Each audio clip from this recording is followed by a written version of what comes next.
Hello, I hope all is progressing well. Welcome to I Don't Know, We Can Talk About It, where we discuss myriads of topics civilly, reasonably, and responsibly. My name is Kevin Dufresne. Our first topic is about how AI may function in an educational environment to boost security. I find the article addressing what representatives of these companies are promoting or sharing or detailing to be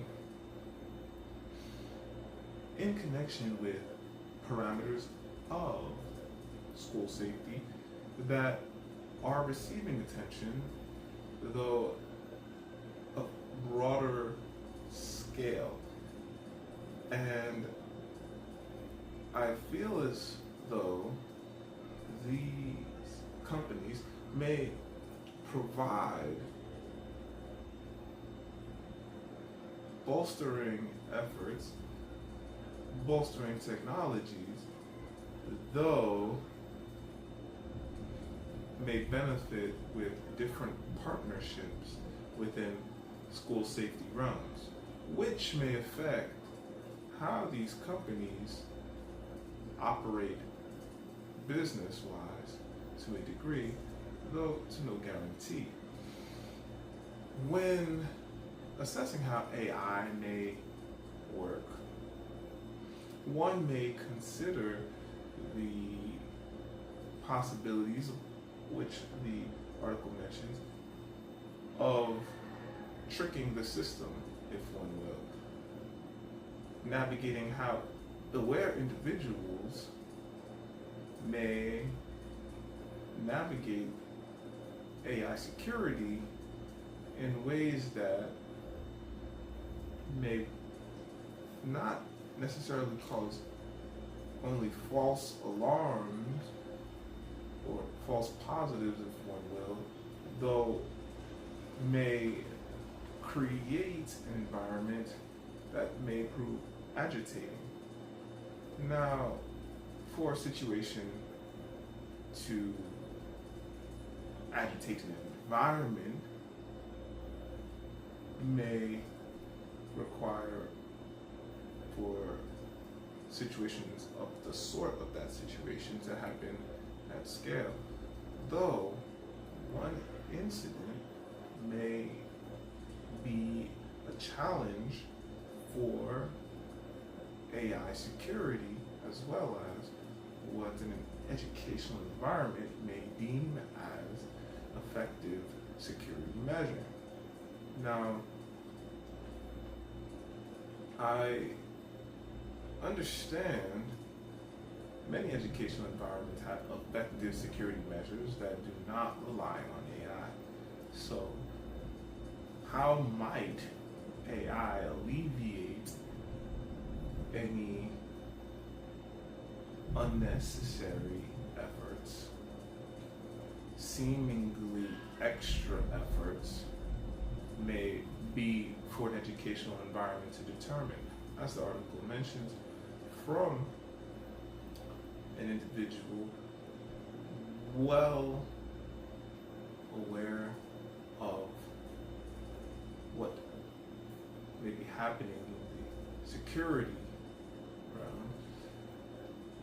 The importance of acknowledging what day-to-day means is very necessary to determine what type of technology may be useful in an environment, especially considering an educational environment. Again, I find having businesses operating in tandem with school safety centers, which are functioning to improve detection in many ways, will prove extremely beneficial to navigating educational environments, especially considering AI technology approaching what may be an educational environment physically may need to address what school safety centers work with from online parameters as well as offline parameters to determine what school safety might really be. So I find AI technology through the particular companies of which the article mentions to be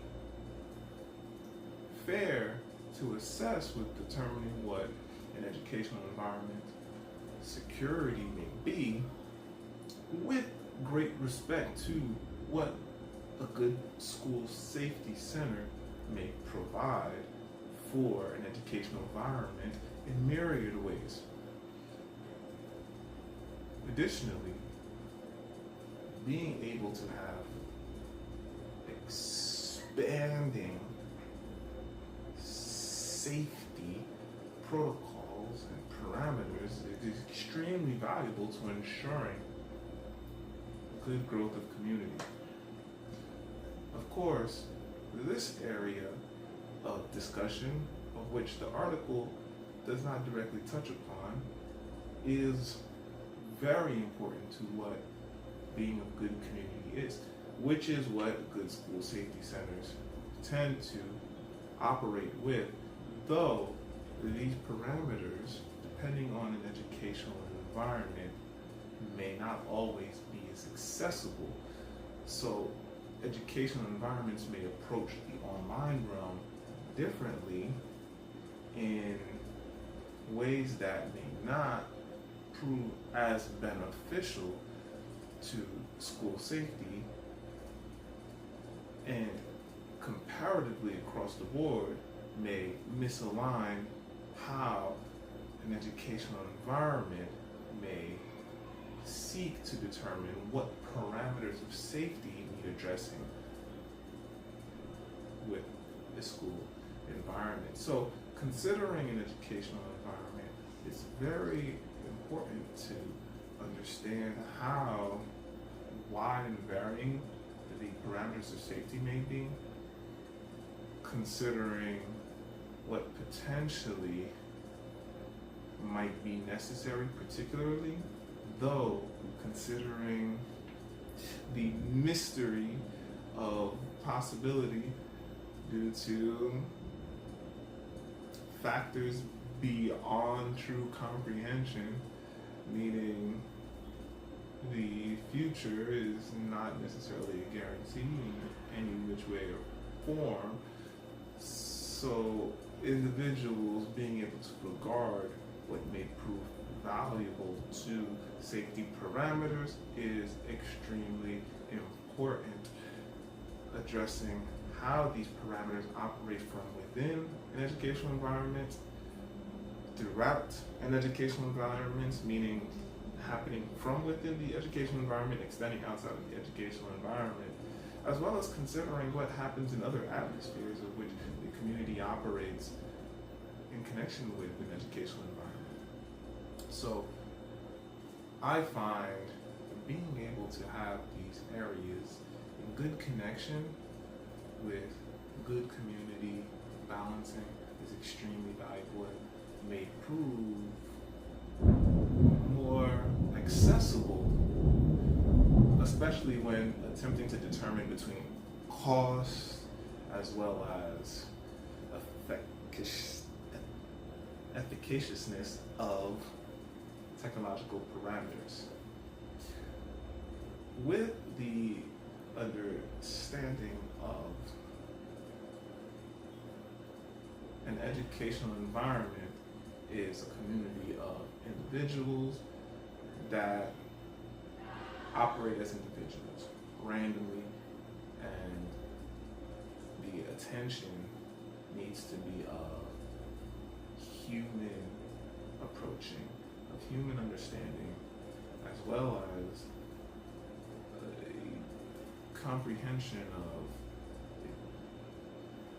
potential navigating beyond human understanding.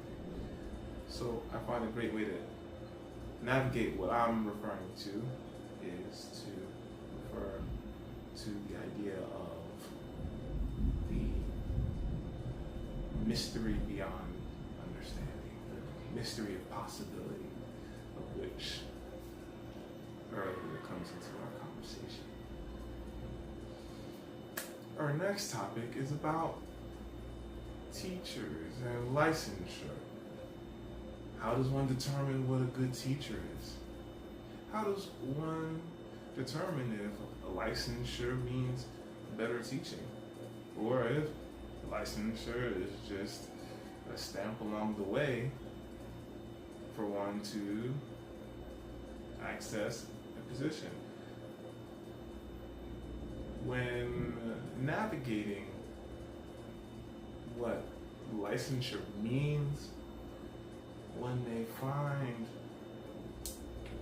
the reality of learning comes at the forefront of the conversation. How is one learning through one's life, especially if one is of a field of which one needs to be aware so as to relay to individuals through a medium of teaching.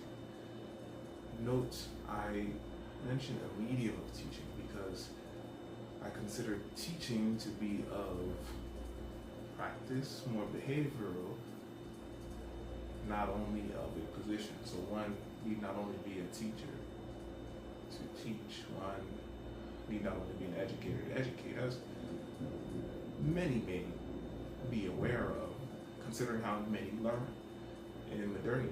So considering how beneficial an individual may be in an educational environment requires understanding what is valuable for the clients, being the students, the individuals receiving the learning from the individual teaching. Beyond material, it is not new information to know teachers bring supplemental materials so as to further learning. So considering myriads of methods of learning are happening through these parameters is extremely wonderful. Now consider if a wonderful individual is doing wonderfully teaching, though only has so many credentials that might not fulfill licensure criteria, then finds a challenge if licensure becomes a necessary requirement for a position. An educational environment is in a position now to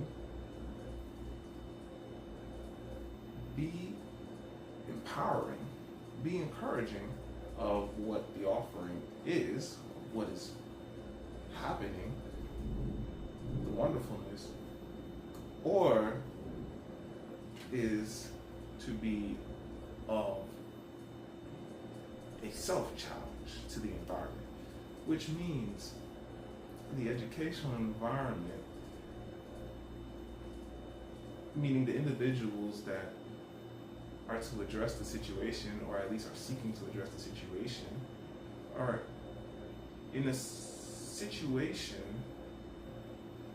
requiring understanding how the direction of the educational environment will be. Now comes the point of what is of policy, what is of true leadership. We have different forms of directions to acknowledge. So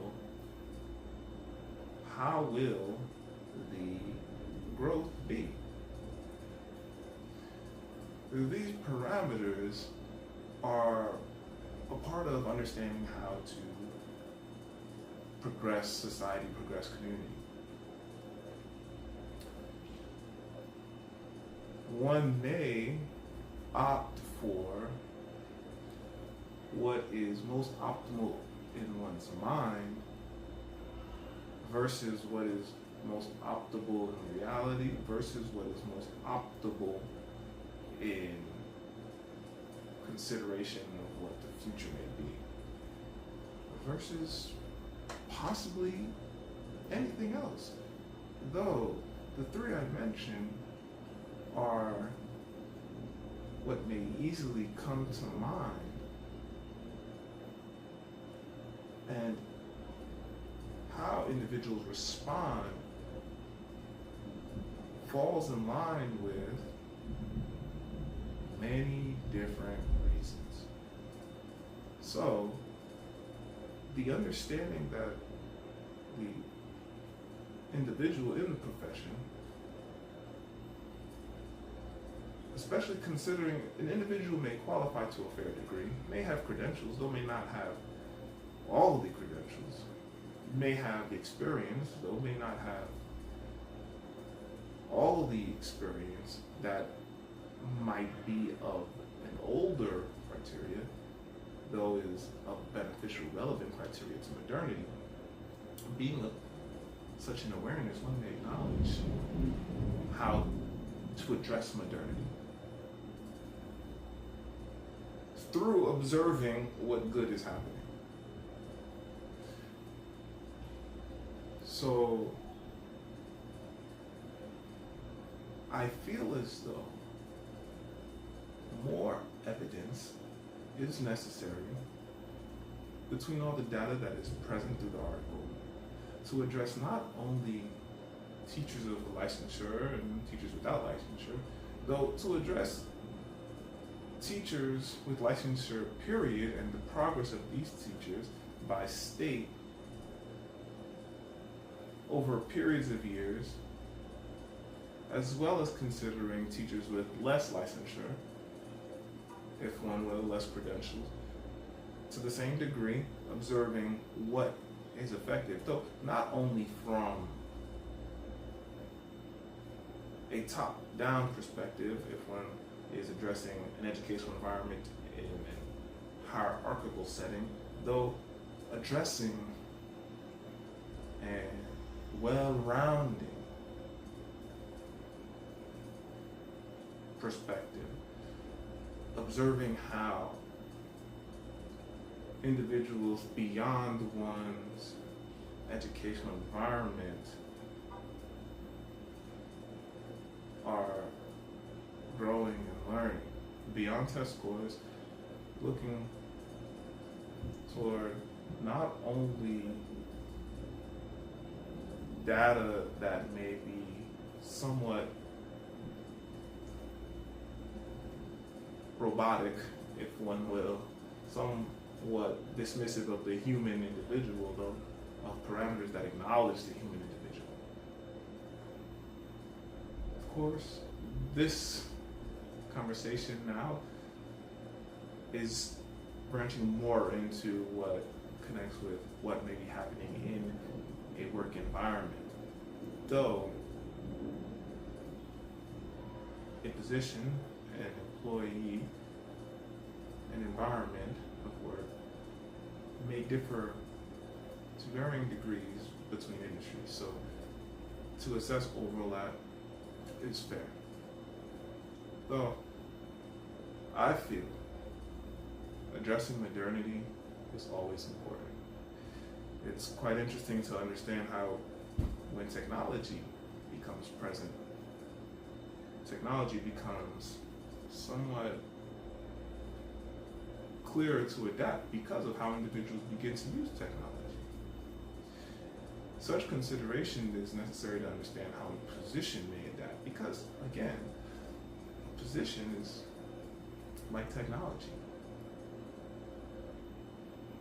So how a position might be may change depending on circumstances. An individual may come in with what is extremely effective and wonderful, and navigating these parameters is necessary. And of course, it's important to regard all of which pertains to education that is successful decade after decade, year after year.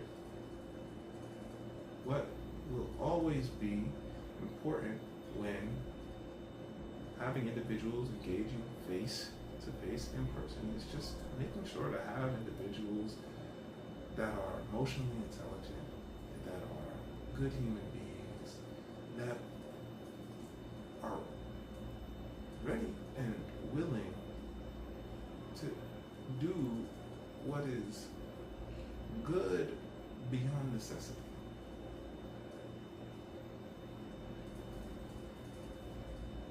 All right.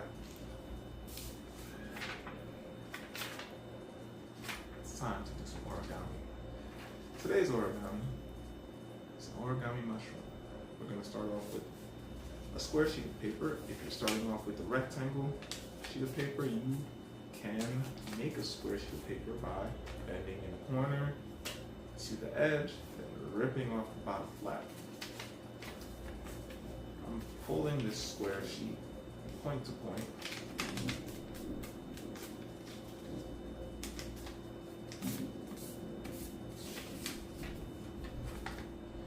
Next, I'm gonna fold in 3 points to the center.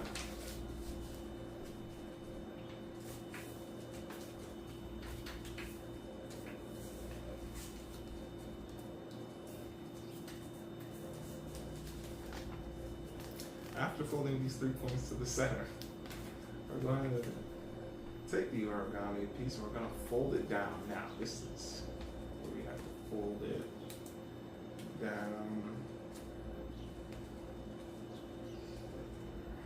to the middle. And I'm going to take a quick gander at the instructions to make sure that I am folding it down in the correct direction, and I am. You can find the instructions for this origami mushroom in the YouTube summary. Next, I'm going to turn the sheet over, and what we're going to do from here is we're going to fold the corners in.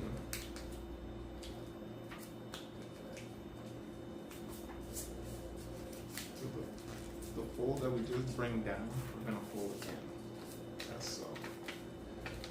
Next, we're going to actually fold inside. I'm going to slide over here because this is a tricky fold. We're going to fold inside here. Now this fold here really is tricky. You have to lift up, so you have this fold down. You have to lift up this flap that you just finished folding, and you just have to fold in the corner, the right and left, and then pull that flap down. That's just a really nice, easy way to understand how to get to this fold.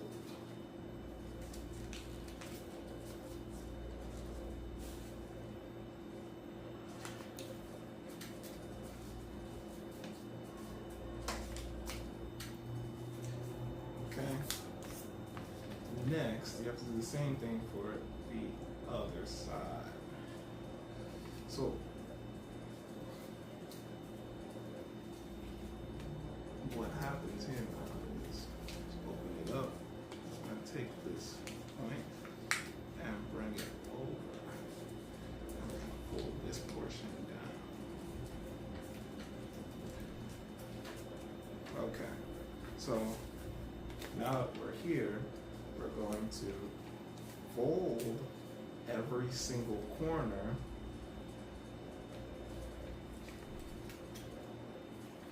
I'm looking at this because I want to make sure I get it right. We're going to fold every single corner now up here, and then we'll fold it back. So we'll fold it up, fold it forward. Oh, I see what's happening. So actually, this is looking more like a casket, a pentagon. And that's because after making that fold back,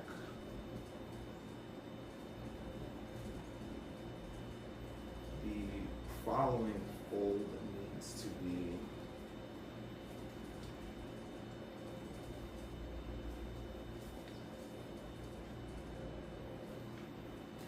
on the other side, it looks like.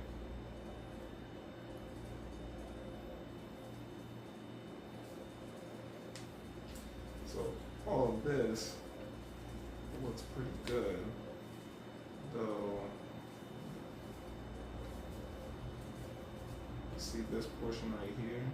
This has to stay out. So we're gonna make this mushroom with this fold though.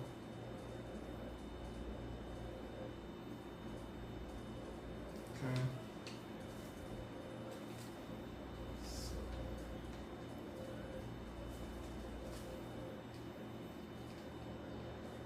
we have to open this part up here, and then we have to separate it.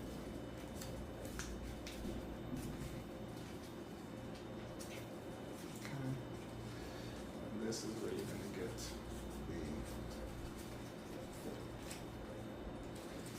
this part. Separate it.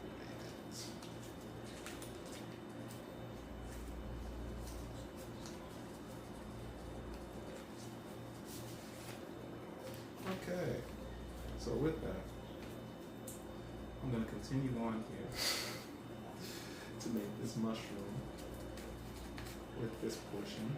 So fold it down.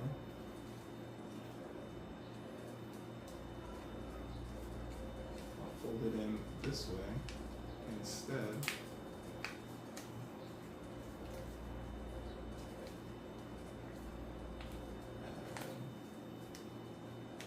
Let's see.